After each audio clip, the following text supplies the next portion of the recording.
जय जगन्नाथ।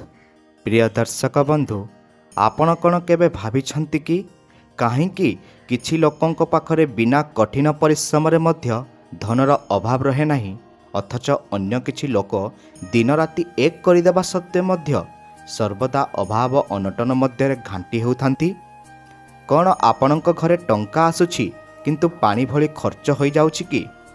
कौन घरर मुख्य द्वार दे माँ लक्ष्मी प्रवेश करुछंती ना दारिद्र्यता? शास्त्र कहे माँ लक्ष्मी होउछंती चंचला, से गोटिए स्थान रे स्थिर रहिबाकु पसंद करती नहीं। किंतु आज आमे एमिति तीन जण व्यक्ति बा तीनोटी विशेष गुण थिबा घर विषय आलोचना करिबा, जेउठारे माँ लक्ष्मी केवल आसंती नहीं बरम सेठारे बास करिबाकु बाध्य होंती। जदि आपण जानिबाकु चाहंती जे सही तीन जण व्यक्ति किए एवं आपणक घरे वास्तु अनुसार केउ छोट भूल जोगु धनर आगमन अटकी जाइछि, तेबे एई भिडियोटी आपणक पई। प्रिय दर्शक बंधु, आपणकु मोर छोट अनुरोध, दयाकरी भिडियोटी को संपूर्ण भावे देखिबे एवं भिडियोटी को लाइक करी तले दिया जाइथिबा कमेंट बॉक्स रे जय माँ लक्ष्मी लेखिबारु जमारू भूलिबे नहीं। माँ आपणकर समस्त इच्छा को पूर्ण करिवे। तेबे चलंतु डेरी न करी भिडियोटी को संपूर्ण भावे देखिबा। प्रिय दर्शक बंधु, आम पुराण और वास्तुशास्त्र रे स्पष्ट भाव उल्लेख अछि जे माँ लक्ष्मींकर आगमन कौनसी जादू नुहे, बरम यह एक श्रृंखलित जीवनशैली एवं सकारात्मक ऊर्जार परिणाम। आज आमे जो प्रथम प्रकार व्यक्ति विषय कथा हेबा, से हेउचंती सही व्यक्ति जे निज घरर ब्रह्म मुहूर्त एवं मुख्य द्वार महत्व बुझिछंती। हाँ दर्शक बंधु, आपण ठीक शुणिले। शास्त्र अनुजाई जो घरे सूर्योदय पूर्वरु शय्या त्याग करा जाए एवं जो गृहकर्ता बा गृहकर्ती सकाळु उठी प्रथमे निज घरर मुख्य द्वार को परिष्कार करती, सही घर हेउची माँ लक्ष्मींकर अति प्रिय। किंतु एठारे अनेक लोक एक बड़ भूल करती, जहा विषय आमे जानिबा निहाती जरूरी। केवल घर ओलाई देले माँ लक्ष्मी आसंती नहीं, बरम एहा पछरे थिबा आध्यात्मिक नियम को पालन करने को पड़िबो। प्रथमे जानिबा सही मारात्मक भूल विषय रे, जहा 90% लोक निज अजाणतरे करती। अनेक घरे देखा जाए जे राति रे खाई सारिबा परे ओइठा बासन गुडी को सेमिति रोसई घरे पकाई दिया जाए एवं सकाळ उठी ताकू सफा करा जाए। वास्तुशास्त्र अनुसार यह हेउची दारिद्र्य को निमंत्रण करिवार सबुठारु बड़ कारण। रोसई घर हेउची माँ अन्नपूर्णांक स्थान। जेतेबेले राति सारा ओइठा बासन रोसई घरे पड़ी रहे, सेठारु नकारात्मक ऊर्जा बा राहुर प्रभाव सृष्टि होइथाए। एही नकारात्मक शक्ति घरर सकाळर शुभ वातावरण को नष्ट करि दिए। तेणु जो व्यक्ति राति रे सोइबा पूर्वरु निज रोसई घर को संपूर्ण सफा करती एवं गैस चुली को पोछि सेठारे एक छोट लुण पात्र रखती, सही व्यक्ति घर को माँ लक्ष्मी दैनिक आसवा को बाध्य होती। लुण घरर नकारात्मक शक्ति को शोषि निए बोली विश्वास करा जाए। एबे मुख्य द्वार विषय कथा हेबा। माँ लक्ष्मी प्रवेश पाई मुख्य द्वार हेउची एकमात्र पथ। किंतु जदि आपणक घरर मुख्य द्वार सामने जोता चपल विक्षिप्त हो पड़ी थाए किंबा द्वार बंध उपरे धूली जमी थाए, तेबे माँ लक्ष्मी द्वार मुहरु ही फेरी जाती। सही प्रथम व्यक्ति जहाँक घरे धनर वर्षा हुए, से सकाळु उठी प्रथमे निज मुख्य द्वार रे पानी छिंचन करती। आम ओडिया संस्कृति रे एहाकु द्वार पिटा विधि बोली कहा जाई थाए। शास्त्र कहे सकाळु उठी मुख्य द्वार रे हळदी मिशा पानी छिंचिबा द्वारा घरर अरुणा और बरुणा नामक द्वारपाल शक्ति जाग्रत हुअंती। यह केवल एक रीतिनीति नुहे, बरम यह घरर ओरा को शुद्ध करि थाए। जदि आपण एही छोट कामटी करूनाहांती, तेबे आजिठारु ही आरंभ करंतु। आउ एक गुरुत्वपूर्ण कथा हेउछि झाड़ू बा बरुणीर व्यवहार। आपण जानी आश्चर्य हेबे जे झाड़ू को माँ लक्ष्मींकर प्रतीक मना जाए, किंतु अनेक लोक झाड़ू को जेकोसी स्थान रे फिंगी दियंती किंबा ठिया करी रखंती। वास्तु अनुसार झाड़ू को केबे भी ठिया करी रखिबा उचित नुहे, यह घरे कलह सृष्टि करि थाए। सेहीपरि झाड़ू को खोला जगार रखिबा ଯେପରି ବାହାର ଲୋକଙ୍କ ନଜର ସିଧା ତା ଉପରେ ପଡ଼ିବ। ଏହା ଘରର ସଞ୍ଚିତ ଧନ ନଷ୍ଟ ହେବାର ସଂକେତ ଅଟେ। ଯେଉଁ ବ୍ୟକ୍ତି ଝାଡ଼ୁକୁ ସମ୍ମାନର ସହ ଲୁଚାଇ ରଖନ୍ତି ଏବଂ ସୂର୍ଯ୍ୟାସ୍ତ ପରେ ଅର୍ଥାତ୍ ସନ୍ଧ୍ୟା ସମୟରେ ଘର ଓଳାନ୍ତି ନାହିଁ, ମା ଲକ୍ଷ୍ମୀ ସେହି ବ୍ୟକ୍ତିଙ୍କ ଉପରେ ସର୍ବଦା ପ୍ରସନ୍ନ ରୁହନ୍ତି। ଯଦି ନିହାତି ଜରୁରୀ ପରିସ୍ଥିତିରେ ସନ୍ଧ୍ୟା ପରେ ଘର ଓଳାଇବାକୁ ପଡ଼େ, ତେବେ ସେହି ଆବର୍ଜନାକୁ ଘର ବାହାରେ ଫିଙ୍ଗନ୍ତୁ ନାହିଁ। ତାକୁ ଘରର ଏକ କୋଣରେ ଏକାଠି କରି ରଖନ୍ତୁ ଏବଂ ପରଦିନ ସକାଳେ ବାହାର କରନ୍ତୁ, କାରଣ ସନ୍ଧ୍ୟା ସମୟରେ ଘରର ଲକ୍ଷ୍ମୀ ବାହାରକୁ ଯିବା ଉଚିତ ନୁହେଁ। ଏହି ପ୍ରଥମ ବର୍ଗର ବ୍ୟକ୍ତିଙ୍କର ଆଉ ଏକ ବିଶେଷ ଗୁଣ ହେଲା ସନ୍ଧ୍ୟା ସମୟର ଆଚରଣ। ଆପଣ ଲକ୍ଷ୍ୟ କରିଥିବେ କିଛି ଘରେ ସନ୍ଧ୍ୟାବେଳେ ଝଗଡ଼ା, ପାଟିତୁଣ୍ଡ କିମ୍ବା ଶୋଇବା ଖାଇବା ଚାଲିଥାଏ। ଶାସ୍ତ୍ର ଅନୁଯାୟୀ ଗୋଧୂଳି ମୁହୂର୍ତ୍ତ ବା ସନ୍ଧ୍ୟା ସମୟ ହେଉଛି ସେହି ସମୟ ଯେତେବେଳେ ଦିନ ଓ ରାତ୍ରିର ମିଳନ ହୁଏ।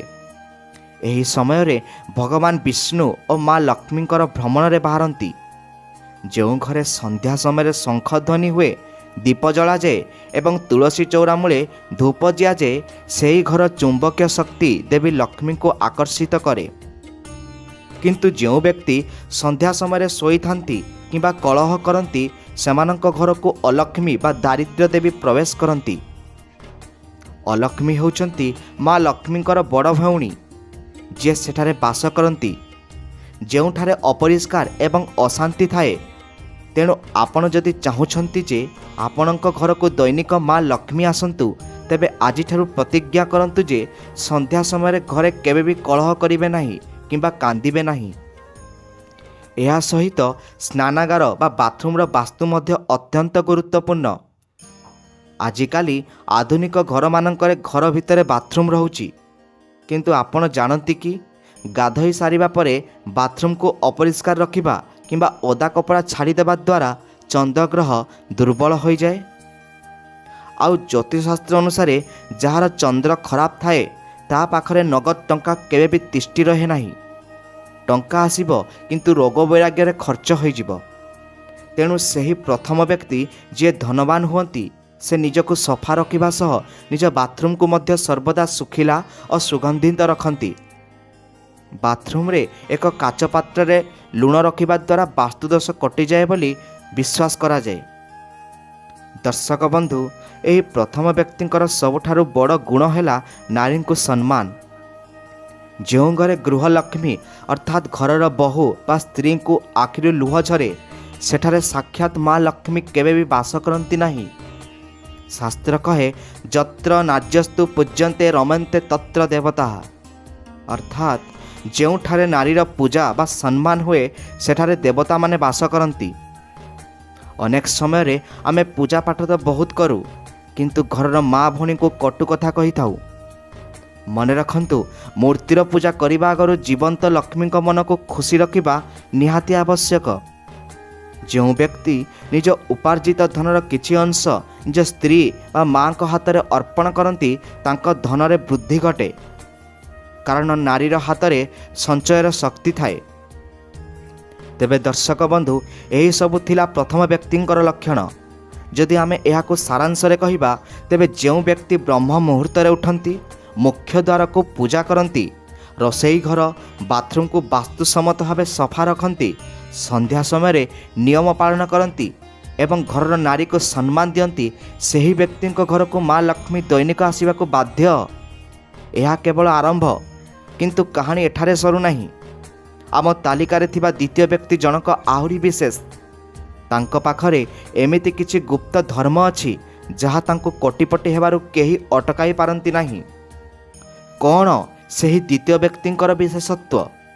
କ'ଣ ସେହି ଗୁପ୍ତଦାନ ଯାହା ବିଷୟରେ ଖୁବ୍ କମ୍ ଲୋକ ଜାଣନ୍ତି? ଯଦି ଆପଣ ନିଜ ଭାଗ୍ୟ ବଦଳାଇବାକୁ ଚାହୁଁଛନ୍ତି, ତେବେ ବର୍ତ୍ତମାନ ଆପଣଙ୍କ ପାଇଁ ଅତ୍ୟନ୍ତ ମହତ୍ତ୍ୱପୂର୍ଣ୍ଣ ହେବାକୁ ଯାଉଛି, କାରଣ ଆମେ ଆଲୋଚନା କରିବା ଅନ୍ନ ଏବଂ ବାକ୍ୟର ସମ୍ପର୍କ ବିଷୟରେ, ଯାହା ସିଧାସଳଖ ଆପଣଙ୍କ ବ୍ୟାଙ୍କ ବାଲାନ୍ସ ସହିତ ଜଡ଼ିତ। ପ୍ରିୟ ଦର୍ଶକ ବନ୍ଧୁ, ଯେପରି ଆମେ ଭିଡ଼ିଓର ଆରମ୍ଭରୁ ଜାଣିଲେ ଯେ କିପରି ଦୈନନ୍ଦିନ ଅଭ୍ୟାସ ଏବଂ ମୁଖ୍ୟ ଦ୍ୱାରର ମହତ୍ତ୍ୱ ଜଣେ ବ୍ୟକ୍ତିଙ୍କୁ ଧନବାନ କରାଏ, ଠିକ୍ ସେହିପରି ଆଜି ଆମେ ଜାଣିବା ସେହି ଦ୍ୱିତୀୟ ବ୍ୟକ୍ତିଙ୍କ ବିଷୟରେ, ଯାହାଙ୍କ ଘରକୁ ମା ଲକ୍ଷ୍ମୀ କେବେ ବି ଛାଡ଼ି ଯାଆନ୍ତି ନାହିଁ। ଦର୍ଶକ ବନ୍ଧୁ, ଯଦି ପ୍ରଥମ ବ୍ୟକ୍ତିଙ୍କର ରହସ୍ୟ ଥିଲା ସମୟ ଏବଂ ସଫେଇ, ତେବେ ଏହି ଦ୍ୱିତୀୟ ବ୍ୟକ୍ତିଙ୍କର ସବୁଠାରୁ ବଡ଼ ଶକ୍ତି ହେଉଛି ଅନ୍ନ ଏବଂ ଆଚରଣ। ଆଜ୍ଞା ହଁ, ଆପଣଙ୍କ ରୋଷେଇ ଘରର ହାଣ୍ଡି ଏବଂ ଆପଣଙ୍କ ପାଟିର ଭାଷା, ଏହି ଦୁଇଟି ଜିନିଷ ସ୍ଥିର କରେ ଯେ ଆପଣ କୋଟିପତି ହେବେ ନା ଭିକାରୀ। ତେବେ ଆସନ୍ତୁ ଜାଣିବା କିଏ ସେହି ଦ୍ୱିତୀୟ ବ୍ୟକ୍ତି ଏବଂ କ'ଣ ତାଙ୍କର ସେହି ଗୁପ୍ତ ବିଦ୍ୟା ଯାହା ତାଙ୍କୁ ଧନର ଅଧିପତି କରାଏ। ଏହି ଦ୍ୱିତୀୟ ପ୍ରକାରର ବ୍ୟକ୍ତି ଯିଏ ମା ଲକ୍ଷ୍ମୀଙ୍କର ଅତ୍ୟନ୍ତ ପ୍ରିୟ, ସେ କେବେ ବି ଅନ୍ନ ବା ଖାଦ୍ୟର ଅପମାନ କରନ୍ତି ନାହିଁ। ଆମ ଶାସ୍ତ୍ରରେ କୁହାଯାଇଛି ଅନ୍ନ ବ୍ରହ୍ମ ରସୋ ବିଷ୍ଣୁ, ଅର୍ଥାତ୍ ଅନ୍ନ ହେଉଛନ୍ତି ସ୍ୱୟଂ ବ୍ରହ୍ମା। ଆପଣ ଦେଖିଥିବେ ଅନେକ ଲୋକ ଖାଇବା ବେଳେ ଥାଳିରେ ଅଧା ଖାଦ୍ୟ ଛାଡ଼ି ଦିଅନ୍ତି କିମ୍ବା ଖାଇବାକୁ ନେଇ ନାକ ଟେକନ୍ତି, ଏଇଟା ଭଲ ଲାଗୁନି, ସେଇଟା ଲୁଣିଆ ହୋଇଛି, ଏମିତି କହି ଥାଳି ଫୋପାଡ଼ି ଦିଅନ୍ତି। ମନେ ରଖନ୍ତୁ, ଯେଉଁ ବ୍ୟକ୍ତି ଥାଳିରେ ଅନ୍ନ ଛାଡ଼ି ଦିଅନ୍ତି ତାଙ୍କ ଭାଗ୍ୟରୁ ମା ଅନ୍ନପୂର୍ଣ୍ଣା ଧୀରେ ଧୀରେ ମୁହଁ ଫେରାଇ ନିଅନ୍ତି।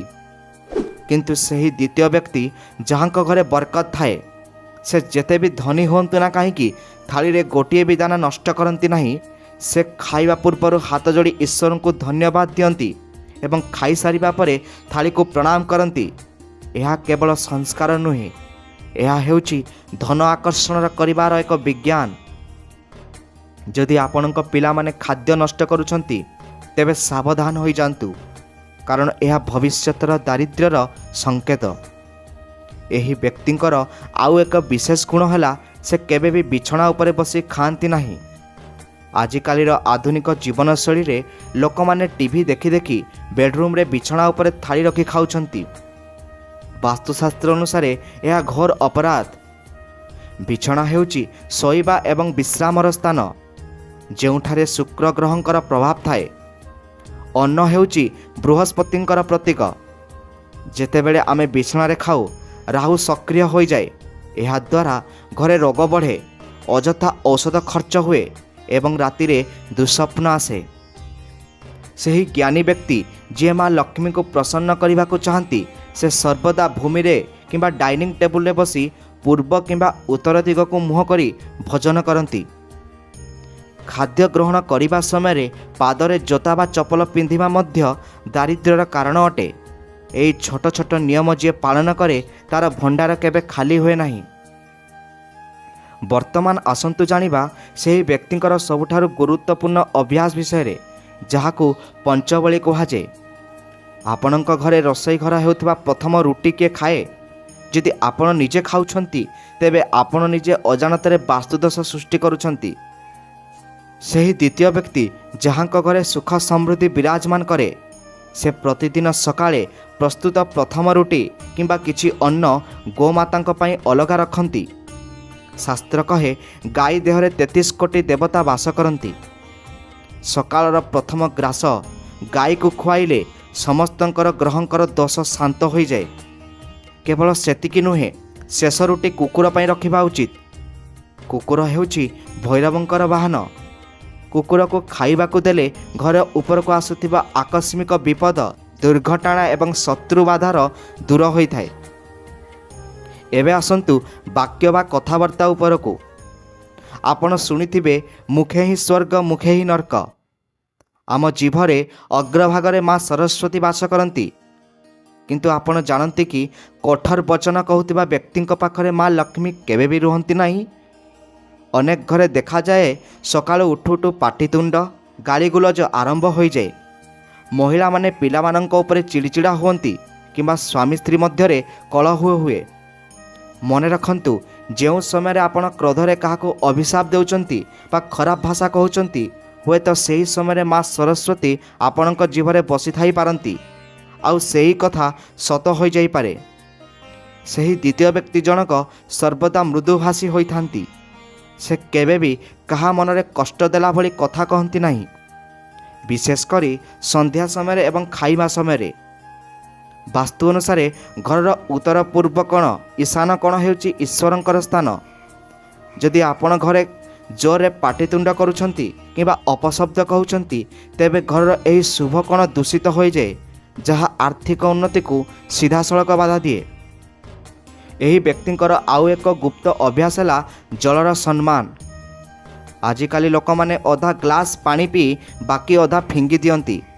ବାଥରୁମ୍ରେ ଟ୍ୟାପ୍ ଖୋଲା ରଖିଦିଅନ୍ତି, ଯେଉଁଥିରୁ ଟପା ଟପା ପାଣି ପଡ଼ୁଥାଏ। ଜ୍ୟୋତିଷଶାସ୍ତ୍ର ଜଳ ହେଉଛି ଟଙ୍କାର ପ୍ରବାହ। ଯେମିତି ପାଣି ବହିଯାଏ, ସେମିତି ଟଙ୍କା ମଧ୍ୟ ହାତରୁ ଖସିଯାଏ। ଯେଉଁ ଘରେ ପାଣିର ଅପଚୟ ହୁଏ, ସେଠାରେ ବ୍ୟାଙ୍କ ବାଲାନ୍ସ କେବେ ବି ବଢ଼େ ନାହିଁ। ଏହି ଧନୀ ବ୍ୟକ୍ତି ଜଣକ କେବେ ବି ପାଣି ନଷ୍ଟ କରନ୍ତି ନାହିଁ। ସେ ଘରକୁ ଆସୁଥିବା ଅତିଥିଙ୍କୁ ପ୍ରଥମେ ଶୀତଳ ଜଳ ଦେଇ ସ୍ୱାଗତ କରନ୍ତି। ଶାସ୍ତ୍ର କହେ, ତୁଷାର୍ତ୍ତକୁ ଜଳଦାନ କଲେ ଚନ୍ଦ୍ରଗ୍ରହ ମଜବୁତ ହୁଏ ଏବଂ ମାନସିକ ଶାନ୍ତି ସହ ଧନପ୍ରାପ୍ତି ହୁଏ। ଆଉ ଏକ ଗୁରୁତ୍ୱପୂର୍ଣ୍ଣ କଥା ଯାହା ଅନେକ ଗୃହିଣୀ ଅଜାଣତରେ ଭୁଲ କରନ୍ତି, ତାହା ହେଲା ରୋଷେଇ ଘରର ବାସ୍ତୁ। ରୋଷେଇ ଘର ହେଉଛି ଘରର ପାୱାର ହାଉସ୍। ଯେଉଁ ଘରେ ରୋଷେଇ କରୁଥିବା ମହିଳା ବିନା ଗାଧୋଇ ଅପରିଷ୍କାର ବସ୍ତ୍ରରେ ରୋଷେଇ ଘରେ ପଶନ୍ତି, ସେହି ଘରର ଖାଦ୍ୟ ବିଷ ସମାନ ହୋଇଥାଏ। ସେହି ଖାଦ୍ୟ ଖାଇଲେ ପରିବାର ଲୋକଙ୍କର ବୁଦ୍ଧିଭ୍ରଷ୍ଟ ହୁଏ। କିନ୍ତୁ ଆମର ଏହି ଦ୍ୱିତୀୟ ବ୍ୟକ୍ତିଙ୍କ ଘରେ ଏକ ନିୟମ ଥାଏ, ରୋଷେଇ ଘରକୁ ମନ୍ଦିର ଭଳି ପବିତ୍ର ରଖିବା। ସେମାନେ କେବେ ବି ରୋଷେଇ ଘରେ ଔଷଧ ରଖନ୍ତି ନାହିଁ, କାରଣ ରୋଷେଇ ଘରେ ଔଷଧ ରଖିଲେ ରୋଗ ପିଛା ଛାଡ଼େ ନାହିଁ। ସବୁଠାରୁ ବଡ଼ କଥା ହେଲା, ସେମାନେ କେବେ ବି ଲୁଣକୁ ଖୋଲାରେ ରଖନ୍ତି ନାହିଁ।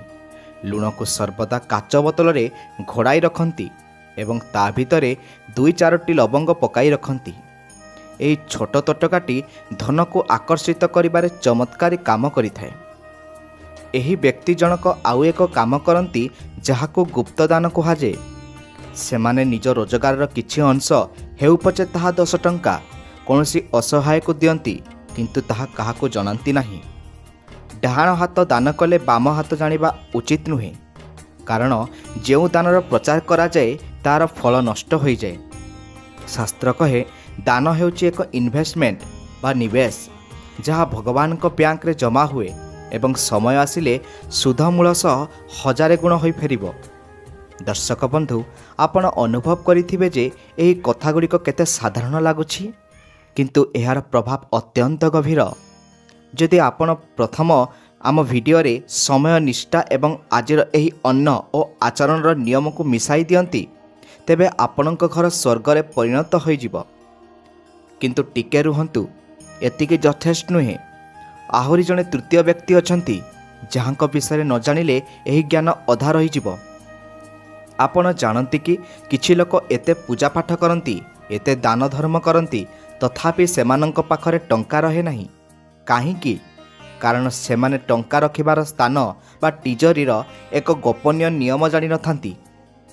ତୃତୀୟ ବ୍ୟକ୍ତି ଜଣକ ନିଜ ଘରର ଏକ ନିର୍ଦ୍ଦିଷ୍ଟ କୋଣରେ ଏମିତି ଏକ ଜିନିଷ ରଖନ୍ତି, ଯାହା ଧନକୁ ଚୁମ୍ବକ ଭଳି ଟାଣି ଆଣେ। କ'ଣ ସେହି ଜିନିଷ? ଏବଂ ଘରର ମହିଳାମାନେ ମୁଣ୍ଡ ବାନ୍ଧିବା ବେଳେ ଏବଂ ସିନ୍ଦୁର ଲଗାଇବା ବେଳେ କେଉଁ ଭୁଲ କଲେ ସ୍ୱାମୀଙ୍କର ଆୟ କମିଯାଏ? ଏହିସବୁ ରହସ୍ୟ ଉନ୍ମୋଚନ ହେବ ଆମର ଭିଡ଼ିଓର ଏହି ଶେଷ ପର୍ଯ୍ୟାୟରେ। ଆଜି ଆମେ ସେହି ତୃତୀୟ ବ୍ୟକ୍ତିଙ୍କର ଗୁମର ଖୋଲିବାକୁ ଯାଉଛୁ, ଯାହାଙ୍କ ପାଖରେ ଧନ କେବଳ ଆସେ ନାହିଁ, ବରଂ ପିଢ଼ି ପରେ ପିଢ଼ି ସଞ୍ଚିତ ହୋଇ ରହେ। ଆପଣ ଦେଖିଥିବେ, କିଛି ଲୋକ ବହୁତ ରୋଜଗାର କରନ୍ତି, କିନ୍ତୁ ମାସ ଶେଷ ବେଳକୁ ହାତ ଖାଲି। କିନ୍ତୁ ଏହି ତୃତୀୟ ବ୍ୟକ୍ତିଙ୍କ ଟିଜରି କେବେ ବି ଖାଲି ହୁଏ ନାହିଁ, କାରଣ ସେହି ରହସ୍ୟ ଘରର ମହିଳାମାନେ ସିନ୍ଦୁର ଲଗାଇବା ବେଳେ ଏବଂ ମୁଣ୍ଡ ବାନ୍ଧିବା ବେଳେ କରୁଥିବା କେଉଁ ଭୁଲ ସ୍ୱାମୀଙ୍କ ଆୟୁଷ ଓ ଧନ ଉପରେ ସଙ୍କଟ ଆଣେ। ଆସନ୍ତୁ ଜାଣିବା ଶାସ୍ତ୍ରର ସେହି ଗଭୀର ସତ୍ୟକୁ। ଏହି ତୃତୀୟ ବ୍ୟକ୍ତି, ଯିଏ ମା ଲକ୍ଷ୍ମୀଙ୍କର ପରମ ଭକ୍ତ, ସେ ଭଲ ଭାବରେ ଜାଣନ୍ତି ଯେ ଧନକୁ କେଉଁଠି ଏବଂ କିପରି ରଖିବା ଉଚିତ। ଆପଣ ନିଜ ଘରର ଆଲମାରୀ ବା ଟିଜରି କେଉଁ ଦିଗରେ ରଖିଛନ୍ତି? ବାସ୍ତୁଶାସ୍ତ୍ର ଅନୁସାରେ ଧନର ଦେବତା ହେଉଛନ୍ତି କୁବେର ଏବଂ ତାଙ୍କର ଦିଗ ହେଉଛି ଉତ୍ତର। ଏହି ଜ୍ଞାନୀ ବ୍ୟକ୍ତି ନିଜର ଟଙ୍କା ବା ସୁନା ଗହଣା ରଖୁଥିବା ଆଲମିରାକୁ ଘରର ଦକ୍ଷିଣ ପଶ୍ଚିମ କୋଣରେ ଏମିତି ରଖନ୍ତି, ଯେପରି ତାହାର କବାଟ ଉତ୍ତର ଦିଗକୁ ଖୋଲିବ। ଯେତେବେଳେ ଆଲମାରୀ ଉତ୍ତରକୁ ଖୋଲେ, ସାକ୍ଷାତ କୁବେରଙ୍କ ଦୃଷ୍ଟି ସେଥିରେ ପଡ଼େ ଏବଂ ଧନ ବୃଦ୍ଧି ହୋଇଥାଏ। କିନ୍ତୁ ସାବଧାନ, ଅନେକ ଲୋକ ଟଙ୍କା ସହ ଆଲମାରୀରେ କୋର୍ଟ କଚେରୀ କାଗଜପତ୍ର, ଔଷଧ କିମ୍ବା ଇଲେକ୍ଟ୍ରିକ୍ ବିଲ୍ ରଖିଦିଅନ୍ତି। ଏହା ହେଉଛି ଦରିଦ୍ରତାର ସବୁଠାରୁ ବଡ଼ କାରଣ। ଟଙ୍କା ସହ ଖର୍ଚ୍ଚର କାଗଜ ରଖିଲେ ଖର୍ଚ୍ଚ ବଢ଼ିବ। ଔଷଧ ରଖିଲେ ଟଙ୍କା ରୋଗରେ ଯିବ। ଏହି ତୃତୀୟ ବ୍ୟକ୍ତି ଜଣକ ନିଜ ଟିଜରିରେ ସର୍ବଦା ଏକ ନାଲି କପଡ଼ାରେ କିଛି କଉଡ଼ି, ଗୋମତୀ ଚକ୍ର ଏବଂ ଏକ ରୂପା ମୁଦ୍ରା ରଖି ବାନ୍ଧନ୍ତି। କଉଡ଼ି ହେଉଛି ମା ଲକ୍ଷ୍ମୀଙ୍କର ଅତି ପ୍ରିୟ। ଏହା ଧନକୁ ଆକର୍ଷିତ କରିଥାଏ। ଏବେ ଆସନ୍ତୁ ସେହି ଗୁରୁତ୍ୱପୂର୍ଣ୍ଣ ବିଷୟ ଉପରକୁ, ନାରୀମାନଙ୍କର କେଶସଜ୍ଜା ଏବଂ ସିନ୍ଦୁର। ଶାସ୍ତ୍ରରେ ନାରୀକୁ ଘରର ଲକ୍ଷ୍ମୀ କୁହାଯାଏ, କିନ୍ତୁ ଆଜିକାଲିର ବ୍ୟସ୍ତବହୁଳ ଜୀବନରେ ଆମ ମା ଭଉଣୀମାନେ ଅଜାଣତରେ କିଛି ଭୁଲ କରୁଛନ୍ତି। ପ୍ରଥମ ଭୁଲ ହେଲା ସୂର୍ଯ୍ୟାସ୍ତ ପରେ ମୁଣ୍ଡ କୁଣ୍ଡାଇବା। ଯେଉଁ ଘରେ ସନ୍ଧ୍ୟା ପରେ ମହିଳାମାନେ ମୁଣ୍ଡ ଖୋଲା କରି କୁଣ୍ଡାନ୍ତି, ସେଠାରେ ଲକ୍ଷ୍ମୀ ପ୍ରବେଶ କରନ୍ତି। ଅଲକ୍ଷ୍ମୀ ହେଉଛନ୍ତି ମା ଲକ୍ଷ୍ମୀଙ୍କର ବଡ଼ ଭଉଣୀ। ଛିଣ୍ଡା ବାଳ ଘରର ଚଟାଣରେ ପଡ଼ିବା ଘର ଅଶୁଭ ଅଟେ। ଏହା ରାହୁ ଗ୍ରହକୁ ସକ୍ରିୟ କରେ, ଫଳରେ ଘରେ ଅଯଥା କଳହ ସୃଷ୍ଟି ହୁଏ ଏବଂ ସ୍ୱାମୀ ସ୍ତ୍ରୀଙ୍କ ମଧ୍ୟରେ ଦୂରତା ବଢ଼େ। ଏହି ତୃତୀୟ ବ୍ୟକ୍ତିଙ୍କ ଘରେ ନିୟମ ଥାଏ ଯେ ମୁଣ୍ଡ କୁଣ୍ଡାଇବା ପରେ ଛିଣ୍ଡା ବାଳକୁ ସଙ୍ଗେ ସଙ୍ଗେ ଡଷ୍ଟବିନ୍ରେ ପକାଯାଏ, ଏଣେ ତେଣେ ଫିଙ୍ଗାଯାଏ ନାହିଁ। ଦ୍ୱିତୀୟ ଗୁରୁତ୍ୱପୂର୍ଣ୍ଣ କଥା ହେଲା ସିନ୍ଦୁର। ଆମ ଓଡ଼ିଆ ଘରର ସଂସ୍କୃତିରେ ସିନ୍ଦୁରର ମହତ୍ତ୍ୱ ଅନେକ, କିନ୍ତୁ ଆଜିକାଲି ଫ୍ୟାସନ୍ ନାମରେ ଅନେକ ମହିଳା ସିନ୍ଦୁରକୁ ଲୁଚାଇ ଦିଅନ୍ତି କିମ୍ବା ବହୁତ ଛୋଟ ଟୀକା ଲଗାନ୍ତି। ଶାସ୍ତ୍ର କହେ, ସ୍ତ୍ରୀ ଯେତେ ଲମ୍ବା ସିନ୍ଦୁର ପିନ୍ଧେ, ସ୍ୱାମୀଙ୍କ ଆୟୁଷ ଓ ଯଶ ସେତେ ବୃଦ୍ଧି ପାଏ। ଯେଉଁ ନାରୀ ସ୍ନାନ ପରେ ମା ଗୌରୀଙ୍କୁ ଧ୍ୟାନ କରି ନିଜ ସୀମନ୍ତୀରେ ସିଧା ଏବଂ ସ୍ପଷ୍ଟ ଭାବରେ ସିନ୍ଦୁର ଲଗାନ୍ତି, ତାଙ୍କ ସ୍ୱାମୀଙ୍କୁ କୌଣସି ଶତ୍ରୁ ପରାସ୍ତ କରିପାରନ୍ତି ନାହିଁ। କିନ୍ତୁ ମନେ ରଖନ୍ତୁ, ଓଦା ବାଳରେ ସିନ୍ଦୁର ଲଗାଇବା ଅନୁଚିତ। ଆଗେ ବାଳ ଶୁଖାନ୍ତୁ, ତାପରେ ସିନ୍ଦୁର ଲଗାନ୍ତୁ। ଏହି ଛୋଟ କଥାଟି ଆପଣଙ୍କ ସୌଭାଗ୍ୟର ଦ୍ୱାର ଖୋଲିପାରେ। ଏହି ତୃତୀୟ ବ୍ୟକ୍ତିଙ୍କର ଆଉ ଏକ ବିଶେଷ ଗୁଣ ହେଲା ଗୁରୁବାରର ନିଷ୍ଠା। ଓଡ଼ିଶାରେ ମାଣବସା ଗୁରୁବାରର ମହତ୍ତ୍ୱ କାହାକୁ ଅଛପା ନାହିଁ, କିନ୍ତୁ କେବଳ ମାର୍ଗଶିର ମାସ ନୁହେଁ, ପ୍ରତ୍ୟେକ ଗୁରୁବାରର କିଛି ନିୟମ ଅଛି। ଏହି ଧନବାନ ବ୍ୟକ୍ତିଙ୍କ ଘରେ ଗୁରୁବାର ଦିନ ଭୁଲରେ ବି କପଡ଼ା ସଫା କରାଯାଏ ନାହିଁ, ଘର ଲିପାପୋଛା କରାଯାଏ ନାହିଁ କିମ୍ବା କେଶ କଟାଯାଏ ନାହିଁ। ଜ୍ୟୋତିଷଶାସ୍ତ୍ର ଅନୁସାରେ ଗୁରୁବାର ଦିନ ସାବୁନ ଓ ସର୍ଫ ବ୍ୟବହାର କଲେ କିମ୍ବା ଘରର ଝାଳମଳି ସଫା କଲେ ଗୁରୁ ଗ୍ରହ ଦୁର୍ବଳ ହୋଇଯାନ୍ତି। ଆଉ ଗୁରୁ ଦୁର୍ବଳ ହେଲେ ଧନ, ସନ୍ତାନ ଏବଂ ଶିକ୍ଷାରେ ବାଧା ଆସିଥାଏ। ସେହିପରି ଗୁରୁବାର ଦିନ ଆମିଷ ଖାଇବା ତ ଦୂରର କଥା, ଏହି ଦିନ ରସୁଣ ପିଆଜ ମଧ୍ୟ ଘରକୁ ପଶିବା ଉଚିତ ନୁହେଁ। ଯିଏ ଗୁରୁବାରକୁ ସମ୍ମାନ ଦିଏ, ମା ଲକ୍ଷ୍ମୀ ତାକୁ ସମ୍ମାନର ସହ ଧନ ପ୍ରଦାନ କରନ୍ତି। ଆଉ ଏକ ଗୁପ୍ତ କଥା ଏହି ତୃତୀୟ ବ୍ୟକ୍ତି ପାଳନ କରନ୍ତି, ତାହା ହେଲା ପର୍ସ ବା ମନି ବ୍ୟାଗର ବ୍ୟବହାର। ଆପଣଙ୍କ ପର୍ସ ଛିଣ୍ଡା ନୁହେଁ ତ? ପର୍ସ ଭିତରେ ଅନାବଶ୍ୟକ ରସିଦ, ପୁରୁଣା ଟିକେଟ୍ ରଖିନାହାନ୍ତି ତ? ମନେ ରଖନ୍ତୁ, ପର୍ସ ହେଉଛି ମା ଲକ୍ଷ୍ମୀଙ୍କର ଏକ କ୍ଷୁଦ୍ର ମନ୍ଦିର। ଛିଣ୍ଡା ପର୍ସରେ ଟଙ୍କା ରଖିଲେ ତାହା ପାଣି ଭଳି ବୋହିଯାଏ। ଏହି ବ୍ୟକ୍ତି ଜଣକ ନିଜ ପର୍ସରେ ସର୍ବଦା କିଛି ଚାଉଳ ଓ ହଳଦୀ ଗୋଟିଏ ଛୋଟ ପୁଡ଼ିଆରେ ରଖନ୍ତି। ଏହା ଅଯଥା ଖର୍ଚ୍ଚକୁ ବନ୍ଦ କରେ ଏବଂ ସବୁଠାରୁ ବଡ଼ କଥା, ସେ କେବେ ବି ପକେଟରେ ଟଙ୍କାକୁ ଦୁମୁଟାଇ ମୋଡ଼ି ରଖନ୍ତି ନାହିଁ। ଟଙ୍କାକୁ ସିଧା କରି ସଜାଇ ରଖନ୍ତି। ଗାନ୍ଧୀଜୀଙ୍କ ମୁଣ୍ଡ ଯେମିତି ତଳକୁ ନ ରହେ, ସେଥିପ୍ରତି ଧ୍ୟାନ ଦିଅନ୍ତୁ। ଟଙ୍କାକୁ ସମ୍ମାନ ଦେଲେ ହିଁ ଟଙ୍କା ଆପଣଙ୍କ ପାଖରେ ରହିବ। ଏହି ବ୍ୟକ୍ତିଙ୍କ ଘରର ଆଉ ଏକ ଚମତ୍କାରୀ ଅଭ୍ୟାସ ହେଲା ଦେହଳି ପୂଜା ବା ଦ୍ୱାରବନ୍ଧର ପୂଜା। ଆଜିକାଲି ଫ୍ଲାଟ୍ ସିଷ୍ଟମରେ ଦ୍ୱାରବନ୍ଧ କାଠର ନ ରହି ମାର୍ବଲର ହୋଇଗଲାଣି, କିନ୍ତୁ ଶାସ୍ତ୍ର କହେ ଦ୍ୱାରବନ୍ଧରେ ହିଁ ଘରର କୁଳଦେବତା ବାସ କରନ୍ତି। ଏହି ତୃତୀୟ ବ୍ୟକ୍ତି କେବେ ବି ଦ୍ୱାରବନ୍ଧ ଉପରେ ପାଦ ଦେଇ ଛିଡ଼ା ହୁଅନ୍ତି ନାହିଁ କିମ୍ବା ଦ୍ୱାରବନ୍ଧ ଉପରେ ବସି କଥା ହୁଅନ୍ତି ନାହିଁ। ଏହା ଘରର ମେରୁଦଣ୍ଡ ଭାଙ୍ଗିବା ସହ ସମାନ। ବିଶେଷ କରି ସନ୍ଧ୍ୟା ସମୟରେ ଦ୍ୱାରବନ୍ଧ ଉପରେ ବସିଲେ ଘରର ଉନ୍ନତି ଅଟକିଯାଏ। ଆପଣଙ୍କ ଘରର ମୁଖ୍ୟ ଦ୍ୱାରରେ ସ୍ୱସ୍ତିକ ଚିହ୍ନ ନିଶ୍ଚୟ ଆଙ୍କନ୍ତୁ। ସ୍ୱସ୍ତିକ, ଓମ୍ ଏବଂ ଶୁଭ ଲାଭ, ଏହି ତିନୋଟି ଶବ୍ଦ ଘରର ସୁରକ୍ଷା କବଚ ଅଟେ। ଦର୍ଶକ ବନ୍ଧୁ, ଏହି ତୃତୀୟ ବ୍ୟକ୍ତିଙ୍କର ସବୁଠାରୁ ବଡ଼ ଗୁଣ ହେଲା ସନ୍ତୋଷ। ଶାସ୍ତ୍ର କହେ, ସନ୍ତୋଷମ୍ ପରମମ୍ ସୁଖମ୍। ଯେତେ ଧନ ଥିଲେ ମଧ୍ୟ ଯଦି ମନରେ ଲୋଭ ଥାଏ, ତେବେ ସେ ଦରିଦ୍ର। ମା ଲକ୍ଷ୍ମୀ ଲୋଭୀ ବ୍ୟକ୍ତିଙ୍କୁ ଘୃଣା କରନ୍ତି। ଏହି ବ୍ୟକ୍ତି ଜଣକ ଯାହା ପାଆନ୍ତି ସେଥିରେ ଖୁସି ରୁହନ୍ତି ଏବଂ ଈଶ୍ୱରଙ୍କୁ ଧନ୍ୟବାଦ ଦିଅନ୍ତି। ଯେତେବେଳେ ଆପଣ ଈଶ୍ୱରଙ୍କୁ କୁହନ୍ତି, ହେ ପ୍ରଭୁ, ତୁମେ ମୋତେ ଯାହା ଦେଇଛ ତାହା ମୋ ପାଇଁ ଯଥେଷ୍ଟ, ସେତେବେଳେ ଈଶ୍ୱର ଆପଣଙ୍କୁ ଆହୁରି ଅଧିକ ଦେବାକୁ ଚାହାନ୍ତି। କିନ୍ତୁ ଯିଏ ସବୁବେଳେ କାନ୍ଦେ ମୋର ନାହିଁ ତା ପାଖରୁ ଥିବା ଜିନିଷ ବି ଚାଲିଯାଏ। ତେବେ ଦର୍ଶକ ବନ୍ଧୁ, ଆଜି ଭିଡ଼ିଓରେ ଆମେ ଶିଖିଲେ ବ୍ରହ୍ମ ମୁହୂର୍ତ୍ତରେ ଉଠିବା, ମୁଖ୍ୟ ଦ୍ୱାର ସଫା କରିବା ଏବଂ ସନ୍ଧ୍ୟାରେ ଦୀପ ଜାଳିବା, ଅନ୍ନକୁ ସମ୍ମାନ ଦେବା, ଗାଈକୁ ପ୍ରଥମ ରୁଟି ଦେବା, ମିଠା କଥା କହିବା, ରୋଷେଇ ଘରର ପବିତ୍ରତା ରକ୍ଷା କରିବା ଏବଂ ତିଜୋରିର ସଠିକ୍ ଦିଗ, ମହିଳାମାନଙ୍କର ସିନ୍ଦୁର ଓ କେଶସଜ୍ଜାର ନିୟମ, ଗୁରୁବାରର ନିଷ୍ଠା ଏବଂ ସନ୍ତୋଷର ଭାବନା। ଏହି ତିନୋଟି ଯାକ ଗୁଣ ଯେଉଁ ଘରେ ଏକାଠି ମିଳେ ସେ ଘର ଆଉ ଇଟା ପଥର ଘର ହୋଇ ରହେ ନାହିଁ, ତାହା ବୈକୁଣ୍ଠ ପାଲଟିଯାଏ।